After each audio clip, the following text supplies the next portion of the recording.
నువ్వు పత్రికలో పేరు మార్చి పూజకిచ్చావు కదూ. ఆ పేరు వినపడకుండా మీ పెదనాన్ని గంట కొట్టమన్నావు కదూ. నేనేం మార్చలేదు, నేనేం చెప్పలేదు. గుడిలో అబద్ధాలాడకు, పాపం తగులుతుంది. ఎందుకింత నీచ పనులు, అది కూడా దేవుడి సమక్షంలో? మట్టి కొట్టుకుపోతావే. ఏంటి శాపాలు పెడుతున్నావు? మనసులో కోరిక దేవుడితో చెప్పుకోవడం నీచమేం కాదు. దైవ సన్నిధిలో కూడా అలా నీ పాపాన్ని సమర్థించుకుంటే నాశనమైపోతావు. అదే ప్రాంగణంలో తోటి మనిషికి శాపనార్థాలు పెడితే సర్వనాశనం అయిపోతావు. ఏంటే, తప్పు తెలుసుకుని దేవుడి ముందు తప్పయిందని చెప్పి చెంపలేసుకుంటావని చాటుగా వచ్చి చెప్తుంటే సిగ్గు లేకుండా ఎదురుదాడి చేస్తున్నావు. ఆ దేవుడు నిన్ను క్షమించుడు హారతి. క్షమించకపోతే పోయాడు. నేను నా కోరికను చంపుకోను. ఇప్పుడు నువ్వు చేసిన వెదవ పని అమ్మమ్మ గారి ముందు బయటపడితే నిన్ను చంపి పారేస్తుంది. ఇలా చాలా సార్లు బెదిరించావు. నీ తాటాకు చప్పుళ్లకు పిల్లి పిల్లలు కూడా బెదరవు. నా ఇష్టం వచ్చినట్టు చేస్తాను. నువ్వేం చేయదలుచుకుంటే అది చెయ్యి. ఊరికే బెదిరింపులు శాపనార్థాలు పెట్టకు. రామేశ్వరం పోయినా శనేశ్వరం వదలనట్టు ఎక్కడికి పోయినా నువ్వేంటి నా వెంట? నేను కాదు, నువ్వు మా ఇంటికి శనిలా దాపరించావు. మా స్వర్ణ జీవితంలో రాహులా, సాకేత్ జీవితంలో కేతువులా ప్రవేశించావు. గుళ్ళో నవగ్రహాలున్నాయి, అన్నీ పూజించదగ్గవే. ఏమీ తప్పులేదు. నా చుట్టూ ప్రదక్షిణలు చేయి, పుణ్యం వస్తుంది. నువ్వు మారో, నువ్వు చెబితే వినే రకానివి కాదు. పద, దేవుడు ముందే నీ దరిద్రపు బుద్ధి బయట పెడతాను. అమ్మమ్మ గారితో చెప్పి కోదండం వేయిస్తాను. అమ్మమ్మ గారు, అమ్మమ్మ గారు, అమ్మమ్మ గారు, అమ్మమ్మ గారు. హారతి వెంట ప్రదక్షిణలకు వెళ్ళినప్పుడే ఏదో వాదన పెట్టుకుని వార్త మోసుకొస్తాం అనుకున్నాను.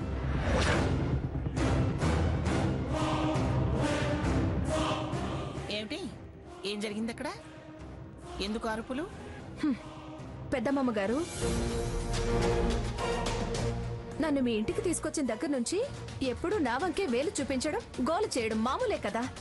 ఇప్పుడు అదే. నేనంట శుభలేఖలు పేరు మార్చానంట. సంజయ్ పేరు కొట్టేసి సాకేత్ పేరు రాశానంటుంది.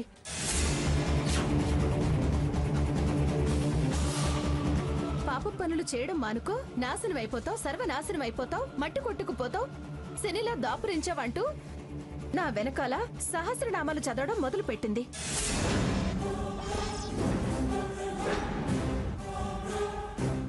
కాదు అంటే లేదు, నువ్వు మార్చావంటూ నన్ను కదలలేకుండా బయట నిలదీసింది.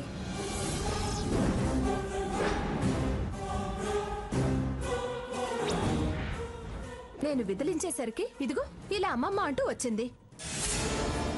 ఏమిటి సీత, ఏమిటి నీ సందేహం? సందేహం కాదమ్మమ్మ గారు, నేను చూశాను. ఏం చూసావు? సీత, చాలా తప్పుగా మాట్లాడుతున్నావు. ఇంతదాకా వచ్చాక దాన్ని చెడ్డదాన్ని చేయాలని చూడకు. అది అలా చేయదు. మాట అంటే మాటే, మడమ తిప్పేది లేదు. అమ్మా, అందరూ హారతి తీసుకోండి.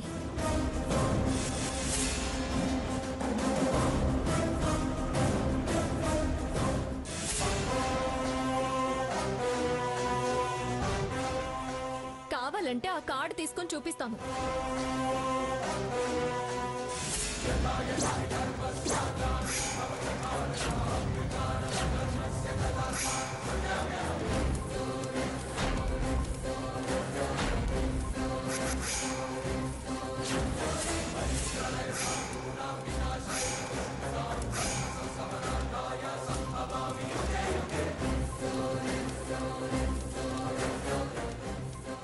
చూసారా చూసారా అమ్మమ్మ గారు, ఎక్కడ నిజం బయటపడిపోతుందోనని ఆవిడ కాటికి నిప్పు పెట్టింది. నే నిప్పు పెట్టడం ఏంటి? శుభలేఖకు నిప్పు పెట్టేంత బుద్ధి తక్కువ దాన్నేం కాదు.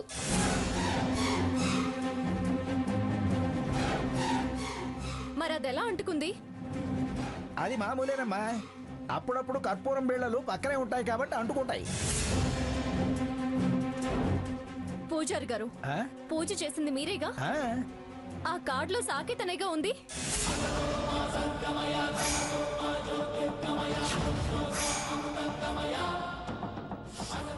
చెప్పండి పూజారి గారు, సాకేతనే కదా చదివారు? ఏంటి సాకేతని చెప్పమని ఒత్తొత్తి పలుకుతున్నావు? అందులో సంజయ్ అనే ఉంది. నేనేమి ఒత్తొత్తి పలకడం లేదు, ఉన్నది ఉన్నట్టు చెప్పమంటున్నాను. చెప్పండి పూజారి గారు.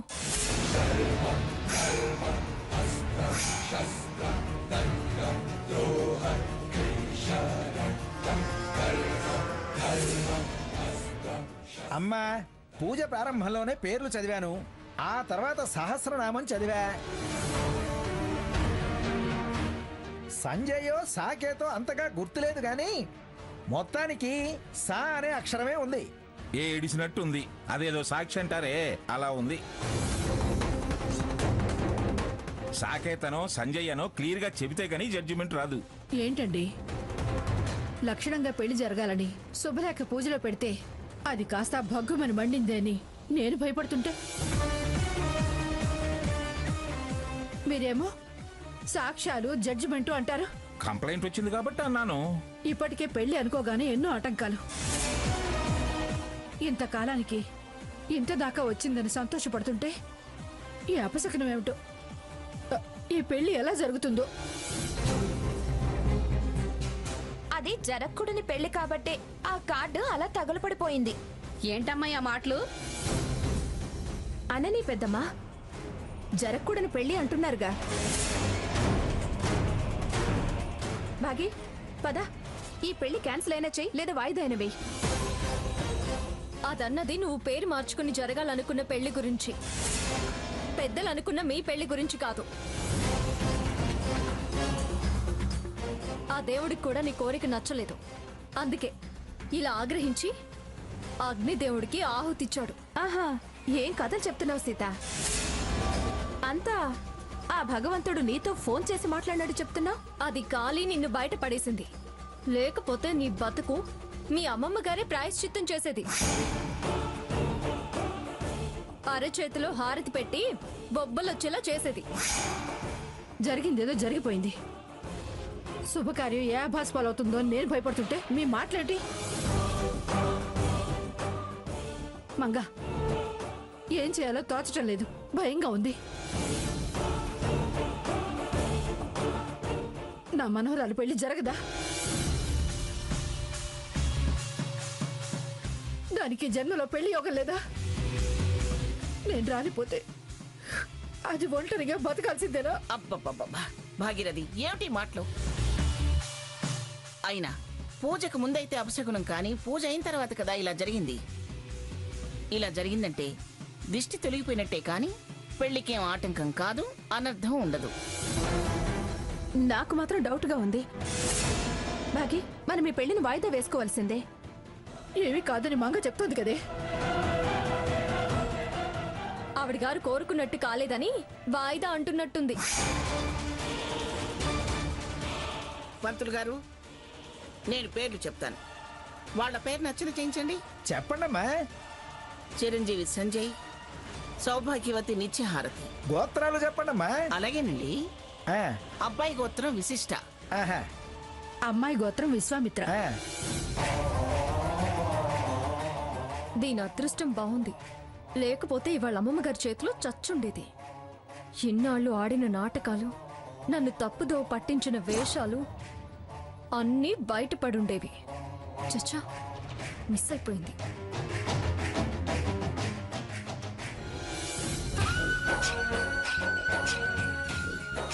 అమ్మా, అందరూ హారతి తీసుకోండి. సౌభాగ్యమస్తు, శీఘ్రమేవ కళ్యాణ ప్రాప్తిరస్తు, ఆయుష్మాన్ భవ, ఆయుష్మాన్ భవ, ఆరోగ్యమస్తు, ఐశ్వర్యాభివృద్ధిరస్తు, సౌభాగ్యమస్తు, దీర్ఘాయుష్మాన్ భవ, శతమానం భవతి శతాయు పురుష సతేంద్రియ ఆయుష్యేవేంద్రియే ప్రతిధిష్టతి.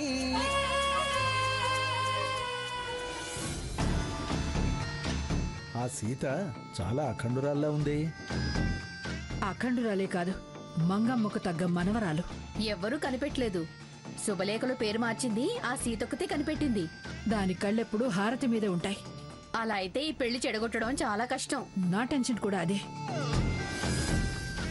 ఎలాగైనా ఆ సీత అడ్డు తొలగించుకోవాలి. అడ్డు తొలగించేదాకా ఎందుకు, పెళ్లికి రాకుండా చేస్తే చాలుగా. ఆ ఇంట్లో మన హారతికి ఆ సీత చెవిలో జోరీగలా, చెప్పులో రాయిలా, కంట్లో నలుసులా ఉంటోంది. నేను అదే ఆలోచిస్తున్నానే. ముందు పెళ్లికి రాకుండా చేయాలి. హారతి అనుకున్నట్టు ఆ పెళ్లి సాకేత్తోనే జరగాలి. తిరిగి వచ్చేసరికి సీత ఉండకూడదు. ఆలోచన బానే ఉంది. ఆ పిల్లని చూస్తుంటే ఇదంతా అయ్యే పనిలా లేదు. అలా అధైర్యపడితే ఎలా కనకం? ఏ పని ముందుకు పోదు. మన ప్రయత్నం మనం చెయ్యాలి. ఇదిగో, మనం ఎప్పుడు వీలైతే అప్పుడు, ఎక్కడ వీలైతే అక్కడ ధ్యాస అంతా ఆ సీత మీదే ఉంచాలి. హారతి ఆ ఇంటికి మనవరాలిగా వెళ్తే గాని నేను నిశ్చింతగా ఉండలేను. మీ కోరిక అంత బలంగా ఉన్నప్పుడు ఖచ్చితంగా నెరవేరి తీరుతుంది. అవును, ఖచ్చితంగా నెరవేరుతుంది. అంతా భగవంతుడి దయ. అంతే. పదండి వెళ్దాం.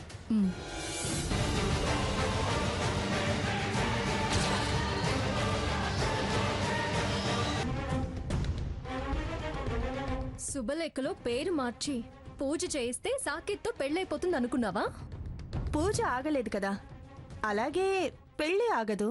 తెలివిగా శుభలేఖని కాల్చాననుకొని నీ బతుకు మీద నువ్వే నిప్పులు కుమ్మరించుకున్నావు. నిప్పులు కుమ్మరించుకున్నా, బొగ్గులు కుమ్మరించుకున్నా నా ఇష్టం. ఇవాళ పూజ జరిగినట్టే రేపు మా ఇద్దరి పెళ్లి జరిగి తీరుతుంది. నా మీద నువ్వు చేసిన ఛాలెంజ్ నెగ్గలేవు. సీత, ఇది నీకు నాకు ఫైనల్ ఛాలెంజ్. నా ప్రయత్నం నువ్వు బయట పెట్టొద్దు, నీ ప్రయత్నం నేను బయట పెట్టను. ఎవరికి చేతనైన ప్లాన్స్ వాళ్ళం వేద్దాం. నువ్వు ఎవరి సాయం తీసుకోవద్దు, నేను ఎవరి సాయం తీసుకోను. విషయం మన మధ్య ఉండాలి, పోటీ మన మధ్య జరగాలి. ఈ క్షణం నుండి నేను నా పెళ్లి సంజయ్తో జరగకుండా చూస్తాను. నువ్వు చేతనైతే జరిగేలా చూడు, ఓకేనా? వెదవ తెలివితేటలు ప్రదర్శించుకు. ఇంతవరకు ఈ సీతకి ఓటమంటే ఏంటో తెలీదు. నువ్వు గెలుపంటే ఏంటో ఎరగవు. ఇంకే మరి, ఆ నమ్మకంతోనే సై అను. ఎవరు సక్సెస్ అవుతారో చూద్దాం. సై అని నేననడం కాదు, నువ్వను. సాకేత్ని నా చెల్లి నుండి దూరం చేయడం సాధ్యం కాని విషయం. అది ఇప్పుడు డిసైడ్ చేసి మాట్లాడుకో. ఈ నెల 9నే కదా మీరు ఫిక్స్ చేసిన ముహూర్తం. ఆ రోజు ముగిసేలోపు గెలిచి చూపించు.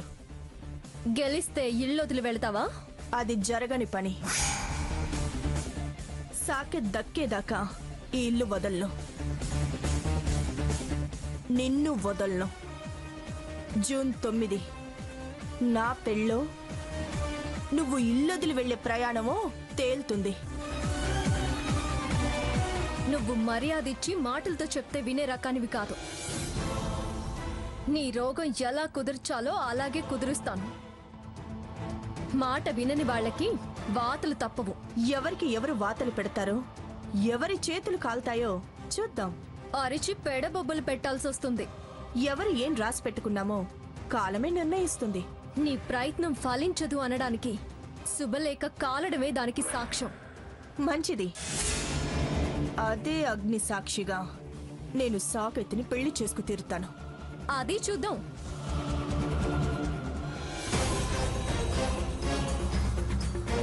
పిచ్చి సీత, నిన్ను దోషిగా నిలబెట్టినా ఇంకా నా గురించి అంచనా వేయలేకపోతున్నా. నేను ఈ ఇంట్లోంచి పోవటం కాదు, మీ అందరినే చిన్న భిన్నం చేసి నిన్ను నీ చెల్లెల్ని బయటికి గెంటుతాను. చూస్తూ ఉండు.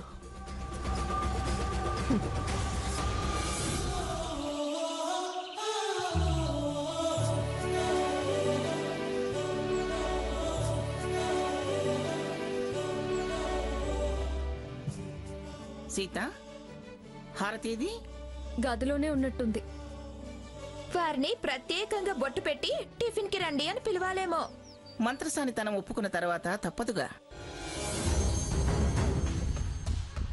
ఏ పిలుపులైనా తలంబ్రాలు పడేంత వరకేగా.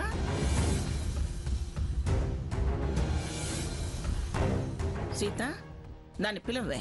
నేనా? నేను పిలవనమ్మమ్మ గారు. నేను పిలవమంటున్నాను కదే. నాకు ఆ పేరంటేనే అసహ్యం కలుగుతుంది. సీత, నానమ్మ. రఘురామ్ ప్లీజ్, నన్ను బలవంతం చేయొద్దు. దేనికి నీకంత అసహ్యం? ఆవిడ గారి చెండాలపు చేష్టలు ఎవరికైనా అసహ్యం కలిగిస్తాయమ్మమ్మా. దాన్ని తీసుకొచ్చింది నేను. అలాని అన్ని భరించమంటావా? అన్నిటికీ నువ్వే కదరా కారణం. అది అప్పటి మాట. ఇంకా బావని అనటం ఎందుకమ్మమ్మా? ఏమిటే బావా బావా అని తెగ వెనకేసుకొస్తున్నావు? వెనక లేదు, ముందు లేదు. వాళ్ళకి ఆ అమ్మాయి అంటే ఇష్టం లేదు. అయినా పిలవమంటున్నావు, ఎందుకు దాని గురించి చర్చ? సరే, నేను పిలుస్తానుండు. హారతి, అమ్మా హారతి. ఈయన పిచ్చి మనిషి. ఏంటి తాతయ్య గారు? ఏం లేదమ్మా, టిఫిన్ తిందు గాని రామ్మా అని పిలుపు.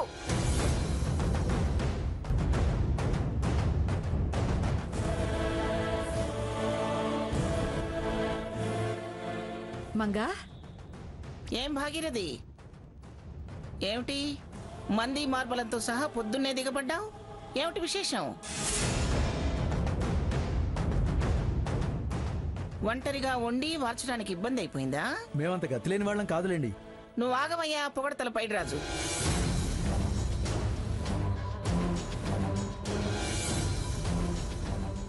ఏమిటే మొహం వెంటేలా గాలి తీసిన బెలూన్లా పెట్టావు? ఏమైంది? అను మంగా, అను. మగదిక్కు లేని వాళ్ళమనే కదా ఇంత చులకన. నీకు మగ దిక్కు లేకపోవడం ఏమిటి? అదిగో ఉన్నాడుగా మగ మహారాజు, తాంబూలాలు అందుకోవడానికి. ఏంటండి మరి అంత లెక్క లేకుండా మాట్లాడుతున్నారు? ఆ నీ లెక్క నా మనవణ్ణి పట్టుకుని రాముడు దేవుడు వెలుగు తేజస్సు అన్నప్పుడే అంచనా వేశాను గాని భాగీరథి, ఇంతకీ ఎందుకలా మొహం మార్చావో చెప్పు. ఏమీ లేదు మంగా, నిన్న నీతో ఓ విషయం చెప్దామనుకున్నాను. కానీ ఆ నెక్లెస్ గొడవలో పడి నీతో చెప్పడమే మర్చిపోయాను.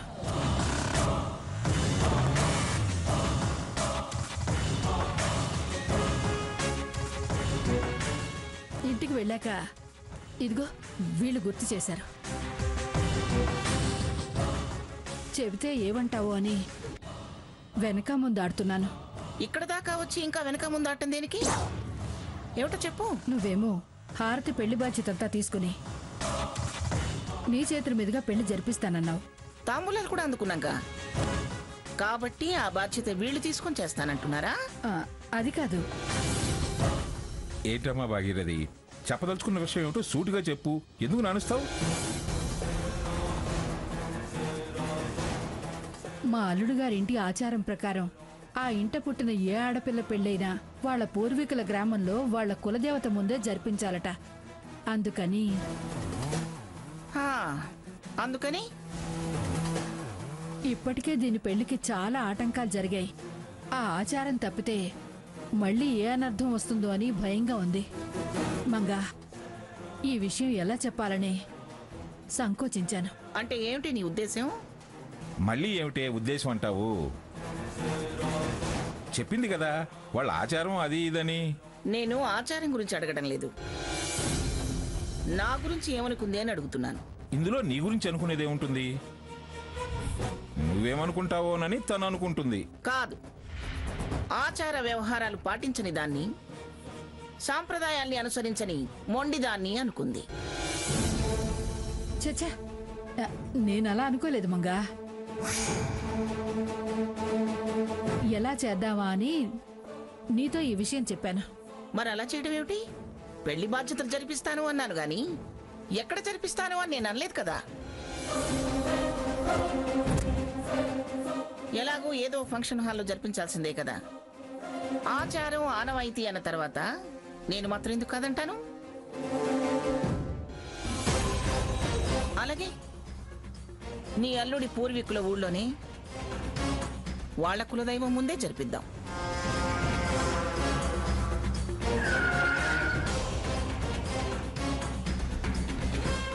ఇలాంటి ఫంక్షన్లో నేనెందుకు అభ్యంతరం చెప్పి మూర్ఖురాలని అనిపించుకుంటాను? రేపే బయలుదేరి ఆ ఊరు వెళదాం. చాలా థ్యాంక్స్ మంగా. దేనికి? ఇంత తేలిగ్గా అంగీకరిస్తావు అనుకోలేదు మంగా.